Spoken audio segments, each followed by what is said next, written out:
Hi there everyone, welcome to my channel. And then in this tutorial video guys, we will create a simple program that will ask the user to give two numbers, and then our program will compute the total sum of the two given numbers using console in C# programming language. Before we continue, I would like to say thank you so much to all my viewers, supporters, silent viewers, subscribers in my channel.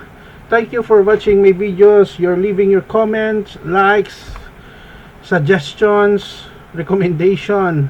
And then I want to shout out also my good friend and fellow software engineer who is always there for me, helping us in the tutorial videos, Tom, my fellow software engineer, and then Sir Ernil, Ma'am Robilin, Marshmallow, and Sir Daven. If you want to be shout out in my channel, can you leave your name in the comment section of this video and then put shout out.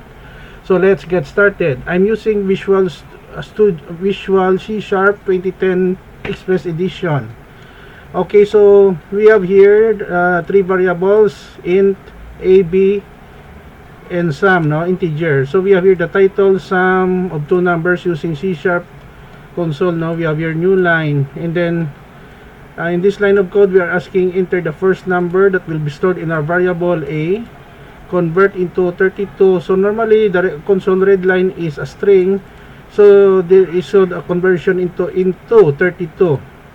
The same thing with second value, stored in our variable b, and then using the variable sum equals a plus b, we perform the addition that will be stored in an assignment statement sum, and then new line, and then we display the sum of curly bracket 0 and curly bracket 1 and curly bracket 2 comma a, b, and sum.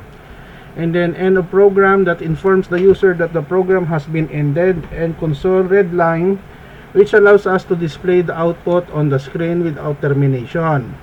And then we have to close with two right shift curly bracket. Okay, let us click the play button here. So sum of two numbers in C# using console, we have the first value 6, second value will 12. The sum of 6 and 12 is 18. End of program. Let us run again for the second time around.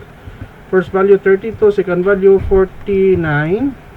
So the sum of 32 and 49 is 81. End of program. So this is the end of our tutorial video. I hope that you have learned something new in this tutorial video.